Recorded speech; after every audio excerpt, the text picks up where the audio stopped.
How to turn off Google location history on Android. This tutorial shows you how to disable the feature and optionally delete your past activity. First, open the Google app on your Android device.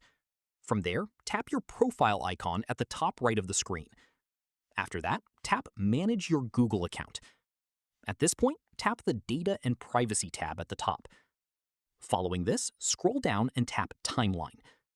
From here, you'll see that if Timeline is turned on, Google automatically saves your visits and routes to a personal map across all your devices, basically a record of everywhere you've been over time.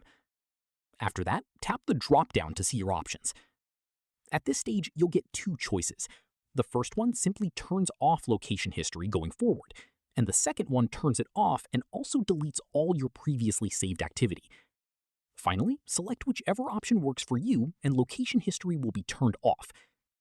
Keep in mind that if you choose to delete previous activity, that data cannot be recovered once it's gone. That's how you turn off Google location history on Android. If this helped, give it a like, subscribe for more Android tutorials, and ring the bell so you never miss an upload. See you in the next one.